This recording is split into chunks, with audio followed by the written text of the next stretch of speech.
Madison showed up on my porch, shaking like she'd been holding the truth too long, and it finally started burning her.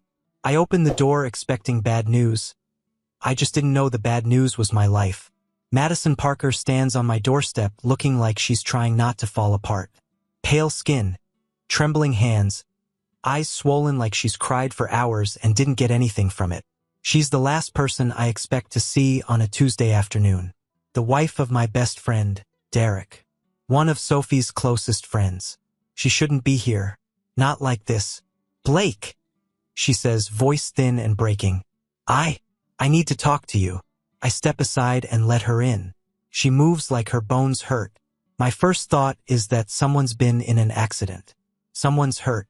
The kind of knock that brings hospital rooms and bad phone calls. But she keeps her purse clutched tight against her chest, like it's holding something heavier than grief. When she sits at the kitchen table, she doesn't touch the water I set in front of her. Instead, she pulls out her phone. Her hands don't stop shaking. I'm just going to show you, she whispers. The screen lights up. Photos, screenshots, hotel reservations, emails, time-stamped messages. Sophie's name, Derek's name, again and again stacked like a verdict. I feel my jaw lock. My heartbeat slows instead of speeding up. A strange kind of calm that feels like the air right before a storm hits the house and rips the roof off.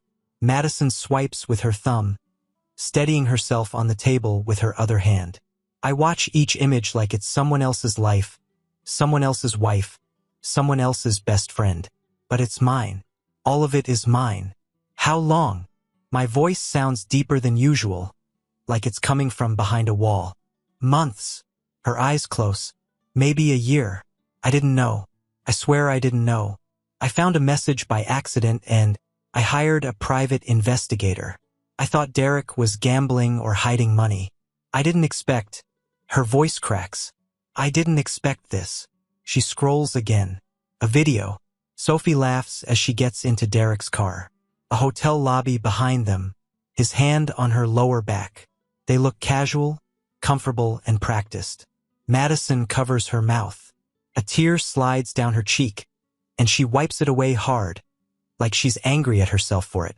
I thought you deserved the truth first, she says, before anyone else, before they could spin anything or lie about it. I lean back in my chair and stare at the ceiling, letting the truth settle like sand in my lungs. The life I thought I had, the stable, predictable, normal one, tears clean in half, a seam ripped open by someone else's hands. Madison keeps talking, explaining the investigator, the emails, the receipts, the late nights that suddenly make sense. I listen, but my mind is already moving through the last year. Sophie's excuses, Derek's sudden distance, the weird tension at dinners, the way Sophie started guarding her phone, all the signs I didn't want to see.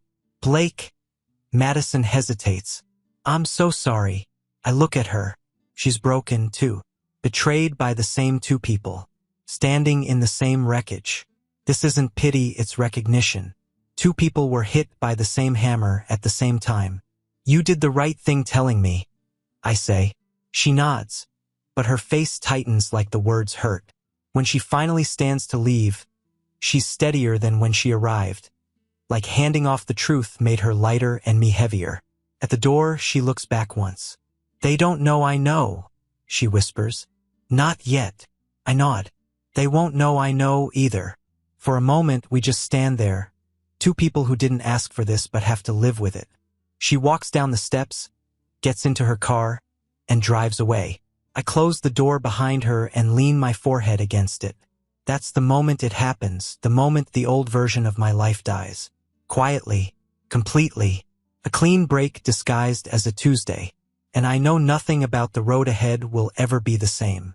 The door clicks shut behind Madison, and the house feels huge in a way it never has. Too many corners, too much open space, too much room for things I don't want to think about. I sit at the kitchen table and open the email she sent me. All the files, all the proof, every picture, every message, every moment I didn't see because I trusted the wrong two people. I scroll through the videos first, not because I want to, but because I need to know the truth without the filter of imagination. A man can handle reality. It's the unknown that eats him. hotel footage, them at his beach house, receipts from nice restaurants she always said were girls' nights, an Airbnb with a hot tub she claimed she went to with coworkers. I stare at the screen until the edges blur. There's no anger yet, just shock hardening into something colder. The sound of keys in the front door snaps me back. Sophie walks in humming, like she's stepping into a home she deserves. "Hey babe," she says, dropping her bag on the counter. You wouldn't believe how long today felt. I close my laptop slowly, deliberately. She doesn't notice. She's too busy kicking off her shoes and tossing her jacket onto the chair across from me. Her eyes finally landed on my face. "You okay? Need a little space," I say. That's it. No tone, no pointed stare, just the truth wrapped in calm. She pauses, confused. Did something happen? I shake my head. Just tired. She tries to smile, but something in my voice lands wrong and she knows it. She hovers for a second like she's deciding whether to push or not, then walks to the fridge and pulls out a water bottle. I watch her move. Every gesture looks different now. Every normal thing she does feels like a lie in motion. She leans on the counter. "You sure you're all right?" I said I need space. My voice drops lower, controlled, unshaken. She finally backs off, nods, and goes to the living room to scroll on her phone, probably texting Derek or planning her next lie. I don't follow her. I don't even look in her direction. I just sit there, letting silence settle like weight plates on my chest. The truth is a strange thing. It doesn't explode immediately. Sometimes it sinks slowly, like cold water rising. I open my phone again once she's out of sight. I scroll through the messages between her and Derek. All the times she said she was exhausted. All the late nights she blamed work. All the days Derek said he was busy when I asked to grab a beer. Two people building a life behind my back. A life stitched together with lies I didn't even know to question. My breathing goes tight for a moment. I grip the phone until my knuckles whiten. But I don't break anything. I don't shout. I don't confront. Not yet. Silence is a weapon, too. While Sophie sits in the other room pretending her day was normal, I sit here staring at the ruins of mine. And I realize something important. Anger isn't the enemy. Chaos is. I won't give her chaos. I text Madison. We move forward with the divorce. Quietly. Her reply comes fast. Me too. No scenes. No fights. Just clean cuts. Two households collapsing in the same week. Two people sitting in different houses, both married to liars who think they're still in control. Sophie walks past the kitchen a little later. She pauses like she wants to say something, but I don't look up. She eventually goes upstairs without a word. Good. Silence is the first step. The house stays still for the rest of the night. No conversation. No excuses. No explanations. Just me, the evidence, and the truth pressing down harder than the walls around me. And in that quiet, I make a promise to myself. I won't break. I won't beg. And when the truth finally comes out, it won't be in whispers. It'll be undeniable. The days after discovering the affair move strangely. Slow on the outside, fast under the skin. Sophie keeps walking around the house like nothing's wrong, completely unaware she's living with a man who already made up his mind. No confrontations, no warnings, just distance. Clean, intentional distance. And in the middle of that silent war, Madison becomes the only outlet I have. It starts simple. How are you holding up? She texts. I answer honestly, not sure yet. That's all it takes. Two people hit with the same bomb learning how to stand again. The messages continue through the week. Not constant. Not needy. Just two adults talking plainly because neither of us has the energy for anything else. There's no flirting. No what-if energy. Just connection, the kind born when you both lost the same battle to the same enemies. On Thursday night, Sophie and Derek both claim they're working late. The timing is so obvious it would almost be funny if it didn't hit like a punch to the ribs. I'm sitting on the couch staring at the wall when my phone buzzes. Madison, if you need to get out of the house, I'm grabbing coffee. No pressure. Just, I don't want to sit alone with this tonight. I stare at the message for a long second, and something in me settles. Not relief, just recognition. Someone else is sitting in the dark trying to breathe. Tell me where. We met at a small cafe a few miles away. Neutral ground. The kind of place where no one knows your face or your story. She's already at a table when I walk in, hands wrapped around a cup she hasn't bothered to drink from. She looks tired but composed, like someone holding themselves together because falling apart would be too easy. Blake. She gives a small nod, not forcing a smile. I appreciate that. I sit across from her. No awkwardness. No heavy sighs or forced conversation. It just feels honest, like talking to someone who lived the same night you did. She rubs her thumb across the coffee cup. Derek texted he's staying late again. Sophie told me the same thing. We both let out bitter, quiet laughs at the same time. Not humor, relief that someone else sees the absurdity. There's silence after that, but it isn't uncomfortable. It's the kind of silence where two people don't have to pretend. Madison finally says, I didn't realize how alone I felt until I started talking to you. I nod. Yeah, same. She tells me about her days. The lawyer meetings, the quiet in her house, the nights staring at the ceiling wondering how many times she ignored her instincts. I tell her about the silence with Sophie, how I can't even look at her without feeling like I'm staring at a stranger wearing my wife's face. We talk about the investigator's report, about the lies we missed, about the moments that make sense now only because we've seen the truth. What we don't talk about is us, because there is no us. Not in the way people might think. This isn't two broken people clinging to each other. This is two survivors comparing burn marks. At one point, she looks up at me, eyes steadier than the first time I saw her after everything fell apart. Do you think we're going to be okay? Yeah, I say. Not today. Not this month. But yeah, we're not done. She breathes out like she's been holding that air for days. The conversation drifts into quieter territory. Life before the betrayals, the versions of ourselves we thought we were building with the wrong people, the way trust feels like a word you have to relearn. Hours pass without either of us noticing. When we stand to leave, she hesitates just long enough to show she doesn't want the night to end, but not long enough for it to mean anything else. Thanks, she says, for not sugarcoating anything. I don't have the energy to lie, I reply. That's why I needed this. We part ways in the parking lot, two people walking back into different versions of the same broken home. But for the first time since the truth detonated, I don't feel like I'm drowning alone. And when I get back in my car, the thought hits me clear and honest. Madison isn't a distraction. She's a reminder I'm still human. Not healed, not whole, but not alone in the wreckage anymore. Late at night, the house is quiet again. That same unsettling quiet that's been sitting on my shoulders for days. Sophie is upstairs pretending to work on her laptop, probably texting Derek like a teenager hiding under the blankets. I sit on the couch, scrolling through the evidence on my phone for the 100th time. Not looking for new details, just reminding myself that I'm not crazy. Every photo, every message, every receipt feels like a nail in a coffin I didn't know we were building. And then something clicks. Not rage, not impulse, clarity. I swipe through another set of pictures of them leaving a hotel and this thought hits me. Why am I the only one who has to carry this? Why am I protecting their image while mine gets shattered? The truth deserves light. It deserves weight. It deserves witnesses. I sit back, thumb hovering over Madison's name. The idea sharpens as I think about it, simple, cold, and clean.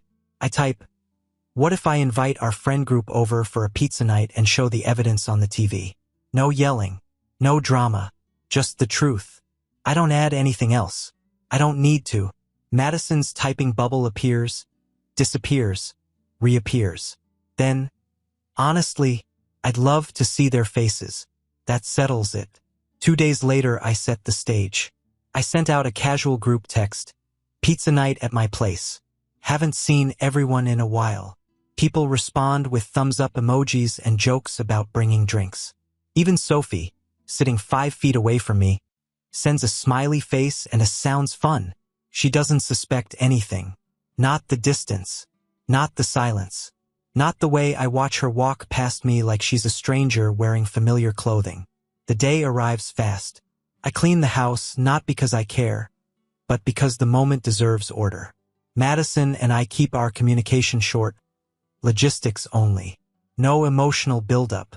No second thoughts. By 6 p.m., the living room fills with people. Couples on the couch, coworkers mixing with old friends. Everyone talking like this is just another Friday night. Derek and Sophie walk in together, not touching, but too comfortable for my liking. Sophie kisses my cheek. Derek claps my shoulder. My expression doesn't change. I hand out beer. I laugh when someone makes a joke. I play the role without effort. It's easy to look calm when the truth is already loaded in the chamber. Waiting. Madison arrives a few minutes later. She looks steady, controlled. Our eyes meet for half a second, enough to confirm we're aligned. Pizza boxes get opened. Drinks passed around. Conversations roll. If anyone notices the tightness in my jaw or the way Madison keeps glancing at the TV, they don't mention it. The room smells like pepperoni and expectations. I wait until the noise peaks, until everyone's settled and relaxed. Sophie is mid-laugh. Derek is telling a story like he owns the night. Perfect. I stand up and clap my hands once. All right, I put together something for you all. Couple chuckles. Someone says, "Is this a slideshow? Are we making memories now?" Derek grins. "You better not have pictures of college." Sophie nudges him, laughing. I picked up the remote. "No," I say. "Just the truth." The TV comes alive. The first photo fills the screen. Sophie and Derek walking into a hotel. At first, the room doesn't process what it's seeing. Then the next image appears. And the next. Screenshots. Emails. Reservations. A video. Silence hits like a dropped weight. Sophie's smile dies instantly. Derek's posture collapses. The room gasps and waves. A couple of people cover their mouths.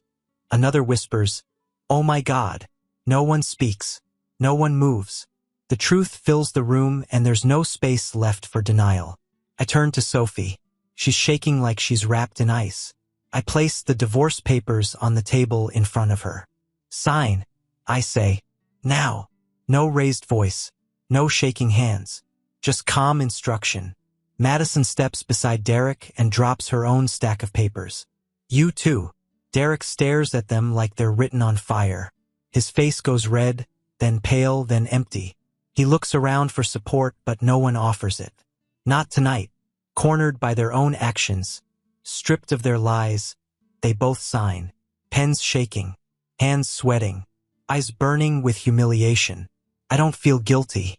I don't feel victorious. I feel nothing but clarity. The truth is finally out of the dark. The moment the first image appears on the TV, everything freezes. Conversations cut mid-sentence. Hands stop halfway to mouths.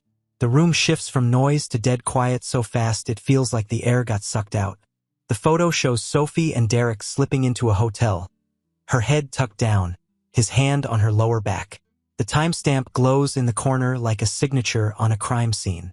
No one laughs now. Someone whispers, "Jesus Christ." Someone else mutters, "No way." A few people don't say anything, just stare with wide eyes and tight jaws. Sophie's face drains of color. Her knees almost buckle. Derek's forehead starts sweating instantly, beads forming like he's in a sauna, and the temperature jumped 50 degrees in a heartbeat. I click to the next image. Then the next. Screenshots of messages, reservations, videos, receipts with both their names on them. A picture of them on Derek's balcony at his beach house. Every click lands like a hammer. Sophie barely breathes. Derek just keeps swallowing like he's trying not to choke on his own guilt. One of our friends, Megan, looks at Sophie with disgust. "How long?" she asks. Sophie doesn't answer. She can't. Another voice. "Derek? Seriously? With your best friend's wife?" The room becomes a jury without needing a trial. I step forward and place a folder on the coffee table in front of Sophie. "Divorce papers," I say. "Sign." My tone doesn't shift. No tremor. No raised voice. Just a simple command. Sophie looks up at me with eyes begging for something. Forgiveness, a pause, maybe even denial. But she doesn't get any of that. She just gets the truth staring back at her. Blake, can we talk? No, I say. Sign. Her lip trembles. She picks up the pen like it weighs a pound. Her hand shakes so hard the tip of the pen taps the paper before she presses down. Derek starts to step forward. Blake, man, we should. I turn to him. Sit down. He does instantly. Not because of fear, because the room is watching. Because the truth is bigger than him now. Madison walks up beside him and drops her own set of divorce papers onto the table in front of him. You too, she says, voice calm but sharp as glass. Derek looks up at her, eyes pleading. Madison, please. No scenes. No lies, she says. Just sign. He looks around for support, but the room is stone. No one will save him. He picks up the pen.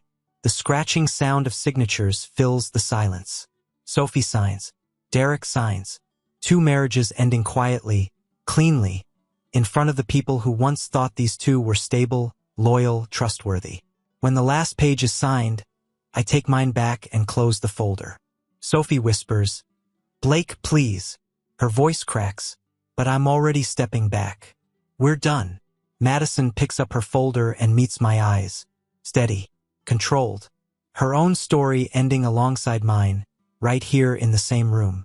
The group sits frozen, unsure whether to speak or stay silent. No one moves. No one reaches for the remote. The evidence is still glowing on the screen like an open wound. I finally clap my hands once. Pizza's in the kitchen, I say. Help yourselves. No one does. Sophie covers her face. Derek slumps back like someone pulled the spine out of him. And I walk out of the room without looking back. The truth didn't need fire or screaming. It only needed light. Sophie and Derek move in together 3 days after everything detonates. Not because they want to, because they have nowhere else to go. Sophie doesn't have family nearby. Derek's brother won't look him in the eye. Neither one can show their face to our friend group without feeling the weight of what they did. So they pack their bags and shove themselves into the same house like 2 people holding a match to a gasoline spill and pretending it won't ignite. Their new life starts immediately on the wrong foot. Sophie calls to tell me she'll come pick up her things. I tell her they'll be boxed on the porch. No scenes. No conversations. Nothing extra. She shows up, avoids eye contact, grabs the boxes and leaves. That's the last time we speak directly for months. Meanwhile, the silence between them starts right away. I hear about it through the grapevine. The same people who watched the exposure now can't help tracking the aftermath. They argue quietly, not screaming, not throwing things. Just tension so thick it could bend steel. Sophie thought she'd won something. Derek thought he'd gained control. But neither one of them understands that a relationship built on cheating doesn't give you stability. It gives you rot. Inside their house, the air goes stale. Sophie walks around with a hollow expression, the kind a person gets when they realize the life they reached for isn't the one they wanted. Derek does what Derek always does. Pretends.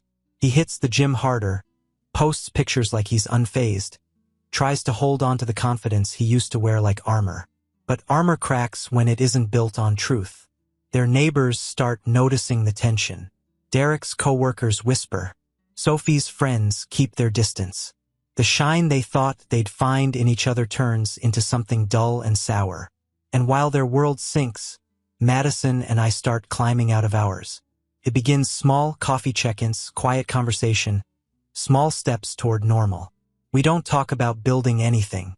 We don't talk about feelings. We just talk. Honestly, cleanly. No manipulation. No lies. One evening she stops by to drop off a document my lawyer sent to hers. I open the door and she stands there with her hair tied back, wearing a hoodie, looking exhausted but lighter than before. Are you doing all right? Ask. She nods. Better than last week. We ended up sitting on my porch for an hour. Not reminiscing, not complaining, just breathing in the fact that we're free from 2 people who never valued what they had. Over the weeks, this becomes routine. Not dependence. Not desperation. Just two adults choosing to show up for each other in a way our exes never did. Inside Sophie and Derek's house, the opposite happens. She discovers Derek still hides his phone. Derek gets irritated when she asks simple questions. She misses the security she threw away. He misses the image he destroyed. They both feel it, the slow suffocation of being trapped with the person who helped ruin them. And the best part? No one pushed them there. They walked in willingly. Madison and I continue our slow rebuild. We don't rush it. We don't label it. But every conversation feels grounded, honest, real. Two people growing from the same wound. Meanwhile, Sophie and Derek rot in the consequences they created. No affairs now. No sneaking around. No thrill. Just two people staring at each other and seeing the worst version of themselves reflected back. Their downfall isn't dramatic. It's quiet, humiliating, inevitable. And while their world collapses piece by piece, mine starts forming something new, something solid, something honest. 5 months pass. Enough time for wounds to scab, but not enough to forget the shape of them. Sophie and Derek's life together has dissolved into a quiet misery.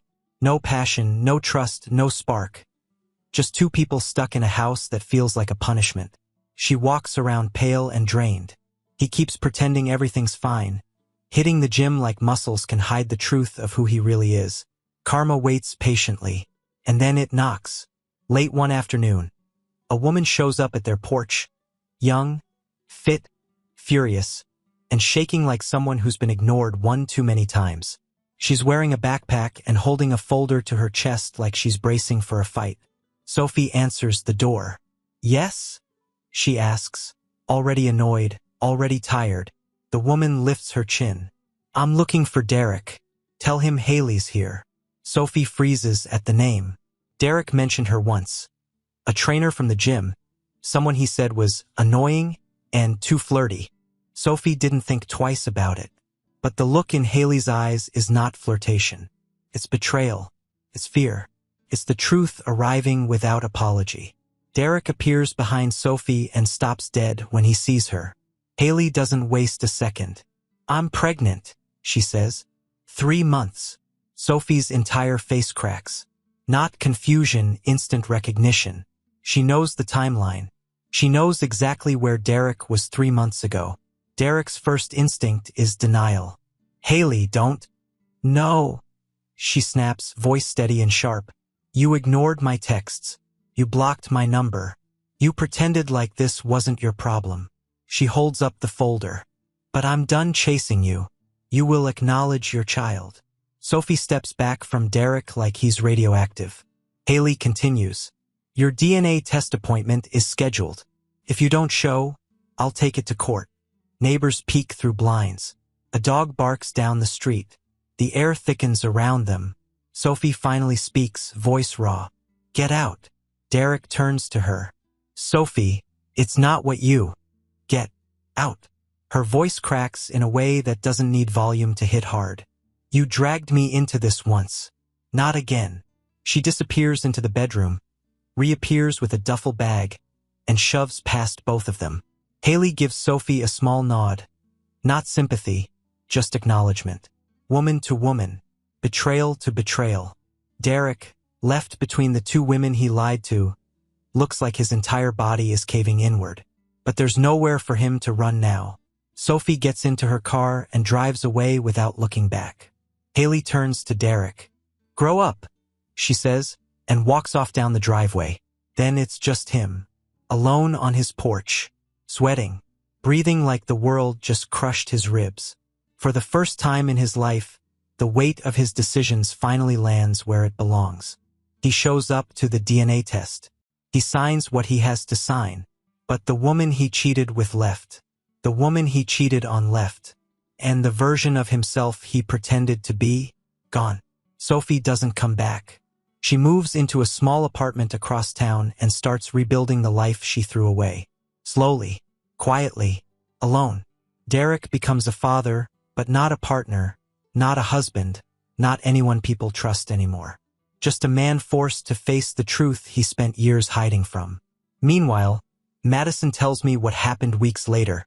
And all I say is, expected. Not out of bitterness. Not out of joy. Just recognition. You don't escape who you are. Eventually, the mirror finds you. A year goes by. Not fast, not slow, just steady like a man rebuilding himself one honest day at a time. The divorce finalizes cleanly. Assets split without a fight. No courtroom theatrics. No pleading texts. Sophie and I barely speak, and when we do, it's transactional and short. We both know there's nothing left between us except the echo of a life that wasn't real. By month 6, the silence becomes normal. By month 9, it becomes peaceful. Madison and I keep seeing each other, but not because of shared pain anymore. Those wounds have closed. What starts as two people holding each other upright through a storm becomes something else. Something stable. Something neither one of us ever had with the people who broke us. It isn't rushed. It isn't messy. It's simple. She comes over for dinner one evening. Grilled chicken, simple sides, nothing fancy. We talk about work, about her picking up painting again, about me getting back into weekend hikes. At some point, she laughs, really laughs, and I realize I haven't heard that sound from anyone in a long time without feeling like it was hiding something. After dinner, we're cleaning up when she says, "Does this feel strange to you?" "What?" Ask. "Being happy again." I set down the plate in my hand. "No," I say. "It feels earned." She nods, eyes soft but steady. No tears, no dramatics, just understanding. A few months later, she brings up the idea of moving in together. Not with some trembling voice or romantic buildup, just a simple question over morning coffee. "Would it make sense if we shared a place?" I look at her, really look at her. She's calm, collected, stronger than when this started. Not leaning on me, standing with me. "Yeah," I say. "It would." Finding a new place isn't a hunt. It's a decision. A clean, mutual choice. A house with strong walls, open windows, and no ghosts hiding in the corners. The kind of place two people build when they're not trying to fill voids, just building a life that makes sense. Moving in together feels natural. No tension, no doubts, just solid ground. Meanwhile, Sophie drifts. I hear bits and pieces through mutual friends. Nothing dramatic, just a woman trying to stitch her life back together with thread that keeps breaking. She dates a little, backs out of things, calls in sick to work more than she used to. She's learning the long way that betrayal doesn't give you a new life. It strips you of the old one and leaves you exposed. Derek becomes a father, but not a partner.